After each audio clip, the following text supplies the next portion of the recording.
یہ تو روافظ کا شعار تھا. روافظ کو چھوڑ کے ہمارے اپنے کچھ لوگ اس پگنڈے میں آ گئے, انہیں بھی جو ہے وہ عید غدیر منانا شروع کر دیا. وہ تو پہلے ہی مناتے آ رہے تھے, ان کا شعار تھا منانا. ہمارے لوگوں کو صرف 4-5 سال نہیں ہوئے ان میں یہ جو ہے وہ محبت جاگی. ان کی یہ محبت پہلے ختم ہو چکی تھی, ابھی ان کی محبت جاگی ہے مولا علی کرم اللہ تعالیٰ وجہ کے لیے.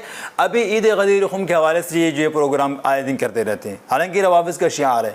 اور یہ شعار کس طرح ہے, دلیل اس کی کیا ہے؟ تو امام جعفری ابو محمد عفیف الدین عبداللہ بن اسعد امام جعفری کا پورا نام ہے. وہ اپنی کتاب میراث الجنان و عبرۃ الیقظان جلد نمبر 2 صفحہ نمبر 261 میں فرماتے ہیں وفیہا یعنی 362 ہجری کے اندر یوم 18 فی الحجہ 18 ذی الحجہ کو الروافض عید الغدیر وصلوا بالصحراء صلاۃ العید کہ روافظ نے عید غدیر منانا شروع کر دیا اور صحرا کے اندر اس کی نماز بھی پڑھنے لگی.